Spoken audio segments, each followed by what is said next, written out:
আইনজীবী সাইফুল ইসলাম হালিফ হত্যার প্রতিবাদে দ্বিতীয় দিনের মতো আজও চট্টগ্রাম আদালত প্রাঙ্গণে কর্মবিরতি পালন করছেন আইনজীবীরা। সকাল থেকে তারা অংশ নেননি আদালতের কার্যক্রমে।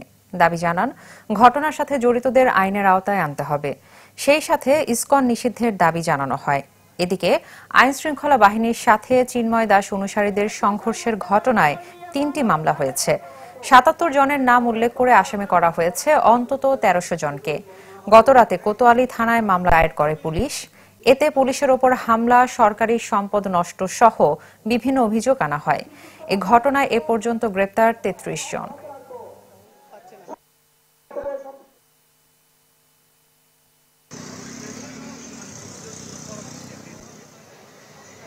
মিছিল করতেছে আর আমাদের প্রশাসনের বাইরে তাদেরকে পাহারা দিয়েছে। হত্যার পরিকল্পনা তখন থেকে শুরু হয়েছে। ইসকনের সন্ত্রাসী যারা নেতৃত্ব দিয়ে আমার ভাইকে কুপিয়ে হত্যা করেছে তাদেরকে আইনের আওতায় আনা হোক। এই ধরনের ঘটনা যদি বিচার না হয়। দর্শক, এই বিষয়ে আরো জানাতে আদালত চত্বর থেকে যোগ দিচ্ছেন সহকর্মী ইবেন মীর।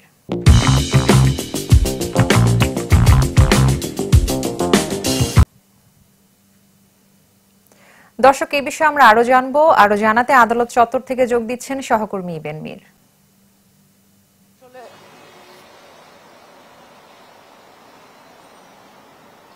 আমি আসলে এই মুহূর্তে আছি চট্টগ্রাম মেট্রোপলিটন পুলিশ কমিশনার কার্যালয়ের সামনে।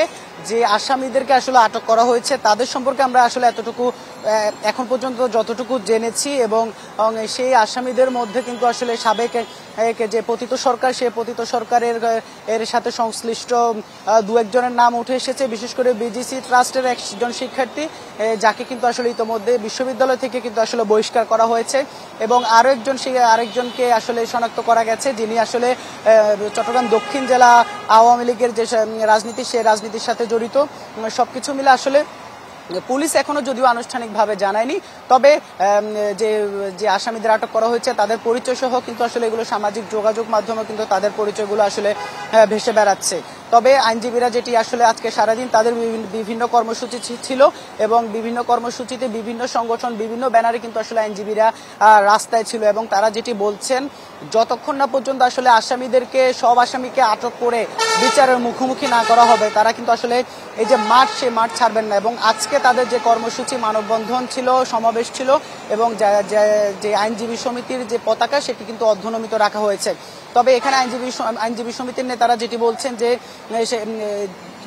পরশু ২৬ তারিখের যে ঘটনা, সেই ঘটনায় কিন্তু পুলিশের আসলে ব্যর্থতাকে তারা বেশি দায়ী করছেন। কারণ এত সংখ্যক আসলে সন্ত্রাসী কিভাবে উগ্রতা দেখিয়ে ভিতরে প্রবেশ করেছিল আসলে আদালত চত্বরের ভেতরে, সেখানে কেন পুলিশ ভূমিকা রাখেনি? কারণ এর আগে কিন্তু আসলে বিভিন্ন রাজনৈতিক নেতা, বিভিন্ন ধর্মীয় নেতা তারা আদালতে নেওয়া হয়েছিল, কখনোই কিন্তু এই ধরনের ঘটনা ঘটেনি।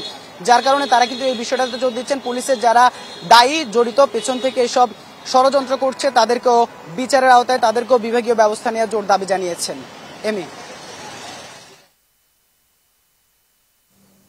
ইবেন, আপনাকে ধন্যবাদ।